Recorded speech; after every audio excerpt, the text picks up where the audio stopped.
So you're picturing this child that for years is being attended to. It has an autonomic nervous system that absolutely expects for its needs to be met, that it is going to be cared for. But as importantly, it is so tuned into its own body sensations, its stimulus response, which means that it knows it can go on now that it's older, something will happen in the body, and it would know to attend to it and respond to it in some way, that it actually means something to pay attention to. Whereas what happens in our modern culture, infants are forced to disconnect from their own soma. That is what dorsal or dissociation is. It's too painful of an experience. So we leave, and it's not a consciously painful experience on that level. It's just a life-threatening intensity that is felt as sensation in the body. The same way that if you were to get into a car accident, we can all imagine how intense that would feel. That's the experience of the infant that is dependent on its adult caregivers, but there's been a lapse in care. So it does not know that it will survive. And so when that happens, we are forced to disconnect from our own soma, and we have a chronic perception of threat that is built into our autonomic nervous system. And that disconnection follows us all throughout our lives. We are a species that is very much in our heads. We are very much the kind that overrides. We keep pushing when we're too tired. We show up when we really do not have the resources to do things. We're ignoring pushing through pain, medicating discomfort. This is the consequence of disconnection from ourselves.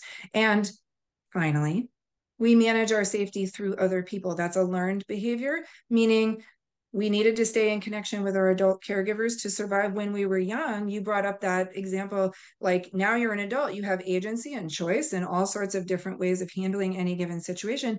As a child, your survival depends on being in relational connection to an adult caregiver. So we learn to manage our safety through the adult caregiver. And that follows us into adulthood, where we manage our safety outside of ourselves rather than inside of ourselves. That's a mouthful, I know, but that is where we are. I definitely have a yes and there. Mm-hmm. But yes, Most people and do. Yep. I for like being challenged, Sharon. So go ahead. my first thought was rather fatalistic. Oh, I'm screwed. If we had the dissociation and going into dorsal, those sorts of things as a child, and maybe we're fairly self-sufficient adults now, yet we can see parts of us that are dissociated. The parts of us like, okay, come back home, come over, come back here. Are we screwed, or can we learn to No. reparent I, ourselves? yes, great question. And I love that because that's exactly what I say in class at some point. I go, we wouldn't be here if it was just like, I'm just letting you know we're all screwed. I promise there's a way to address this.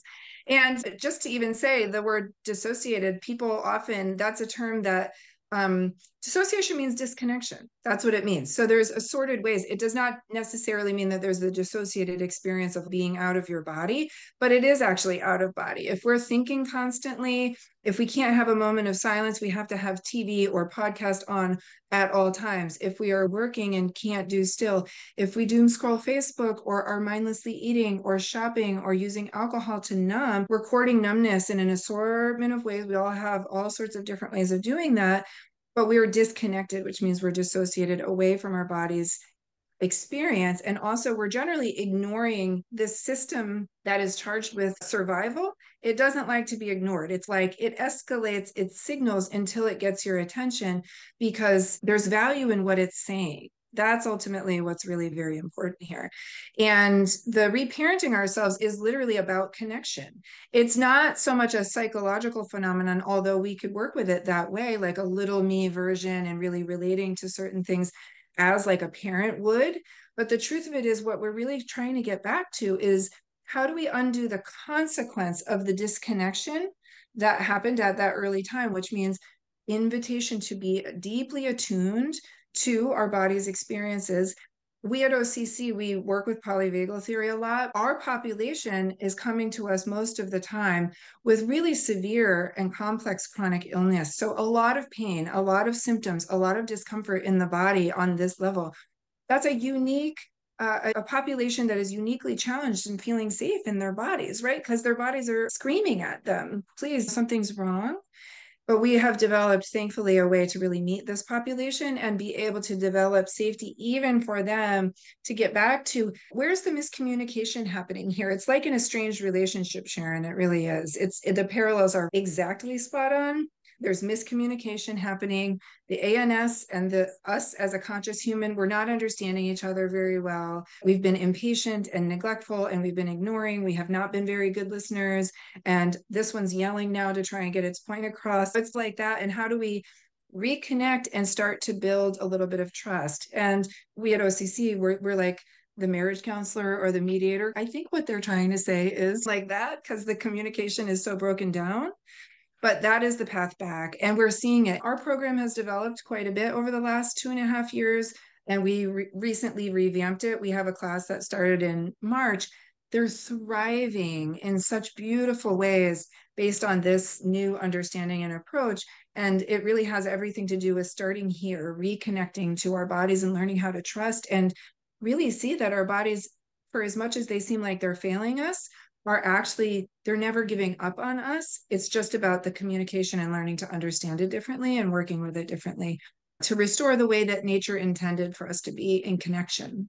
That's so powerful to understand, as well as I wanted to bring up, though, just to speak a little bit to the fact you went through fairly quickly things like overeating or listening to, always having to have the television on or something like that.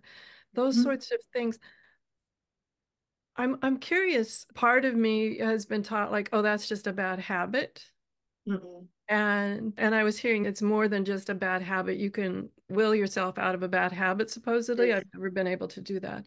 But talk a little bit about this idea that some of these coping mechanisms, that's my word, I don't know what your word would Yes. be for that, but some of these coping mechanisms actually just look on the surface like, oh, you just need more willpower. Please, everyone, if you hear me say anything today, it's so not true. A body that is healthy, a body that feels safe, chronically safe, right? In other words, I like that we talk about being chronically unsafe. That's what dysregulation is.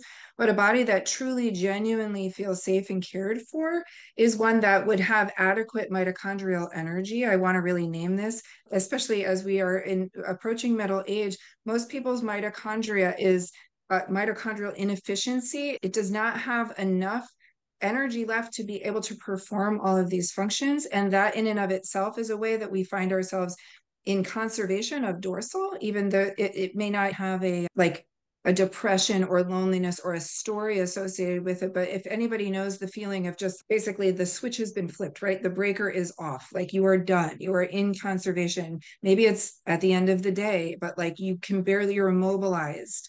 That is actually the body, it's too metabolically costly to keep pushing any longer. And there's a way that, especially then, when that this prefrontal cortex takes a lot of fuel, Sharon, a lot of energy. So when we have pushed and we're exhausted, and in general, we don't have enough energy to do all of the things, we'll get to a certain point at the end of the day. And most people will recognize that 5, 6, 7 p.m. is when some of these behaviors that you were saying maybe they're bad habits, they really are coping, they're numbing. And we don't have the energy to bring I would prefer to be doing this because later it will serve me to have gone to bed early, or it would have been better to make myself a nourishing meal. That part of our brain is totally offline because it takes too much fuel. So what we're dealing with is like our reptilian part of our brain. It only cares about helping you to survive right now. And what it is helping you to survive right now might be doom scrolling. It's an analgesic. It might be mindlessly eating. It's analgesic. It's taking us away from the discomfort that is present in the body. There's so many different ways that we do that, but it is involuntary. There's not volition there.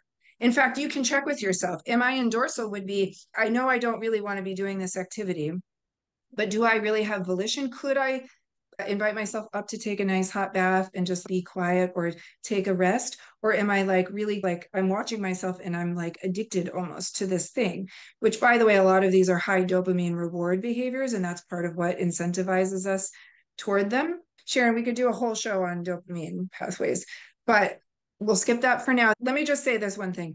The body that is rested and safe, it is not a procrastinating body. It is not a lazy body. It is not one that doesn't care to do anything. If you're experiencing yourself this way, it is not a personal failing. It is not a character defect.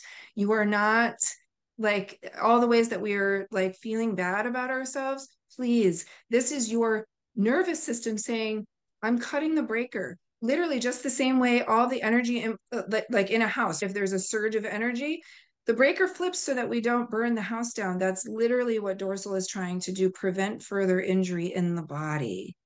And then it comes out in some of these behaviors. It's trying to help conservation of energy rather than restoration of energy. That requires our prefrontal cortex to get there. That means we have to feel safe enough, connected enough, and have enough energy left over to bring this on, where it would be like, what would really serve me now would be a gentle yoga practice, right? Like that requires a different level of cognition and energy that usually is depleted, especially toward the end of the day. And for some of our chronic illness people is never back online fully.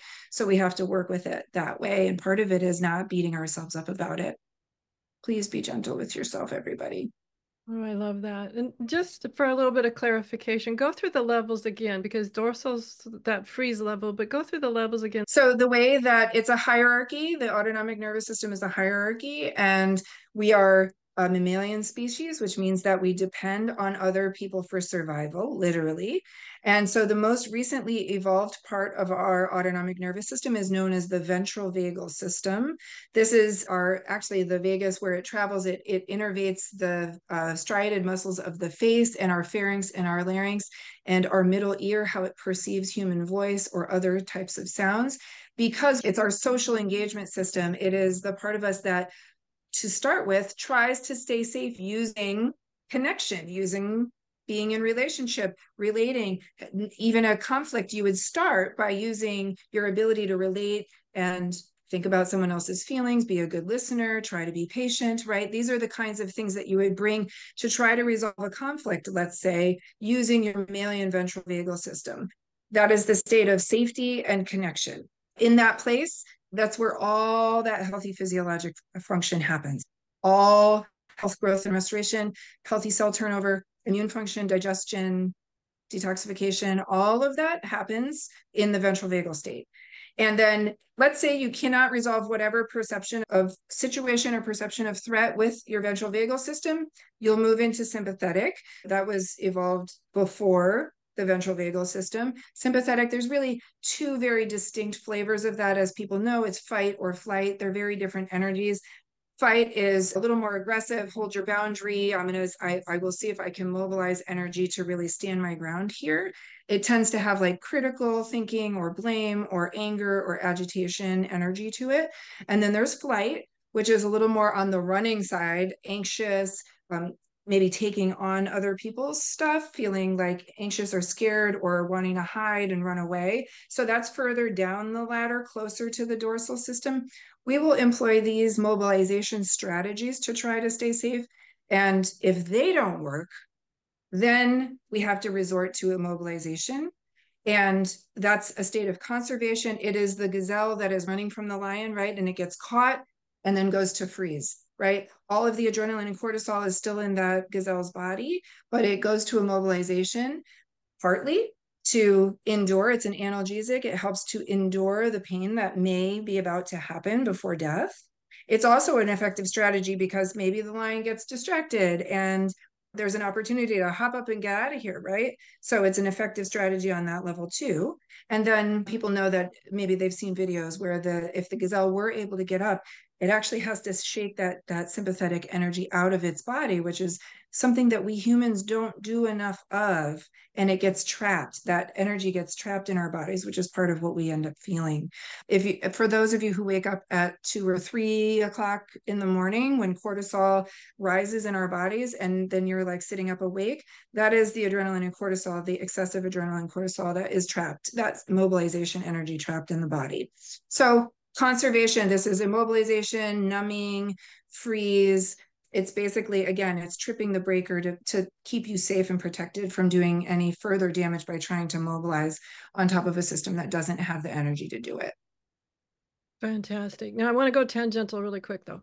If you're one of those people that wake up at 2 or 3 in the morning, so you're saying that's the cortisol and the adrenaline. What if I shake like a wet golden retriever? Will I be able to go back to sleep? This is not necessarily recommended in the middle of the night. Maybe not. I'm glad you asked, because trying to figure out how to, let's let go of historical things that are stored in the body. Every day, I know we are all encountering reasons that we get mobilized into sympathetic. Figuring out how to shake or move energy, exercise, walking, even pressing your hands up against the wall and really engaging those muscles, but shaking, intentionally doing something to discharge some of that energy as a practice is great for being able to sleep through the night. It sometimes takes a little while to get there, but that is something that is quite effective, actually, helping people to avoid that 3 a.m. cortisol bump. Okay, so to release the energy before bed instead of in the middle of Yeah. bed. Okay. Yeah. Yeah. And also, a body that we're ignoring the entire day will speak to us at night. What we see a lot with our members, and some people have trouble falling asleep, but what we see a lot with our members is that there's so much exhaustion that people do fall asleep. It's that dorsal conservation allows to fall asleep, and then just enough rest is also restored in the body that when that cortisol spike happens, they're up, and then all of a sudden there's ruminating happening and perseverating. But remember, Sharon, as it's the body's experience of safety or threat that initiates the whole process. The thinking is what is going on? All the perseverating is like trying to work out whatever problem the body is perceiving. Oh, wow. Okay, I could go on and on, but we're just about out of Have time. me back. We will, absolutely. But I want to make sure that we are able to tell a little bit about Origins Collaborative Care. We've dropped little seeds along the path here, but tell a little bit about Origins Collaborative Care and how people can also get a hold of you guys. Yeah, thanks. So Origins Collaborative Care was started because as you mentioned, I had a really painful and extensive chronic illness journey, 11-year odyssey that was really very painful. And my healthcare provider is my colleague right now. She is the one who helped support me during that time. And we really wanted to create a practice that helped to serve people who have tried everything else without success. And for those folks, as it was for me, the primary obstacle was not receiving great care. A lot of people receive the best in functional medicine or integrative care, but this obstacle of having autonomic nervous system dysregulation. So that is what we offer at our practice. We have functional medicine care available to people in Massachusetts with Jessica that includes the autonomic nervous system regulation as the foundation. That is the building block for all of the other healing and repair that can happen in the body. But worldwide, we can serve anyone on autonomic nervous system regulation. We have a really amazing class experience and other ways of working with the autonomic nervous system, ultimately to restore our body's capacity for healthy function and healing and repair. So Origins Collaborative Care, www.originscollaborativecare.com. And I would love you to find us on YouTube, because if you're at all interested in what we do or the science behind it, we have some really great videos on YouTube as well. Absolutely. And that's Origins Collaborative Care as well. The little @ symbol. Yes. Yeah. Collaborative Care. Right. Yep. And it's a great YouTube channel. You can learn so much about this. And if you're thinking like, okay, I've tried everything, try understanding your autonomic nervous system, because that for me was one of the key components of more rapid healing, was that understanding. Yeah. It was on a good path, as you said, with great caregivers. Every so often you find the gold nugget and you're like, oh, okay. And you'll notice a big leap. And once I began to understand at a very conscious level how the autonomic nervous system works and why it works that way, it's an amazing system. But it's one that we take for granted our whole life until all of a sudden it's dysregulated. And then we're like, not sure what's happening. And Exactly. I find a lot of caregivers, and this isn't, I just think it's not talked about enough, that in my early search for the right answers for my recovery, safety, trauma, all of that, autonomic nervous system was never brought up. It was all about the stuff on the surface. Take care of the rash, take care of this, take care of that. That was a very physical intervention, which I'm sure saved my life. Just being able to speed up your healing and understanding the multiple layers and the multiple roots of where. Absolutely. And in my case, Sharon, I could not get better. I did all of the things. I treated mold, I did Lyme, nothing ever really worked until autonomic nervous system regulation. And because your audience is really geared toward autoimmunity, and on the YouTube channel, there's a particular video called Anatomy of a Chronic Illness that I think your audience would find fascinating. It really talks about autoimmunity and how it is a predictable progression and why, which that is not taught in general. People think it's genetic or luck of the draw, and it actually isn't. Gene expression, certainly. The type of autoimmunity that will develop in a given person has to do with gene expression, but the path has everything to do with the autonomic nervous system. And Jessica, my colleague, explains that in the video Anatomy of a Chronic Illness on the YouTube channel. Yes, I highly recommend that one. It's a great video. I learned a lot. And I think one thing with a lot of people who are in this process of recovering from autoimmune, and I want to say that there's, to me, I'm always uncovering more fascinating things, is I have to watch myself that I don't get to this place where I know I've done it before, where it's, oh, this is good enough. Okay, it's better than where I was. And yes, maybe I grunt and groan every morning when I get out of bed or whatever it is. But okay, but it's not there. But there's always more that we can do to help us understand what's going on for ourselves and for family members. Just understanding the autonomic nervous system, not near as trained as Jessica and Michaela are, but just my little understanding of it have helped other people. So I encourage you to check out Origins Collaborative Care and their unique way of healing and overcoming chronic long-term conditions. So thank you so much, Michaela, and I look forward to having Jessica back on soon too. And everyone, have a great week, whatever your adventures. And if you're here on YouTube at Understanding Autoimmune YouTube, please subscribe. It helps us bring our message out to a much larger audience and hit that little notice bell, I guess is what it's called, so you can get notified that every time a new interview is launched. Hopefully it's about every Friday. That's my goal. It doesn't always happen, but that's my goal, is to launch a new interview every Friday. And so thank you all, community, for being part of my healing journey, and hope to walk hand in hand with you on your healing journey. And everyone, have a great week, whatever your adventures. See you next week. Enjoy. The information provided on the Autoimmune Hour, Understanding Autoimmune, and Life Interrupted Radio, including the websites understandingautoimmune.com and lifeinterruptedradio.com, plus social media, is for educational purposes only.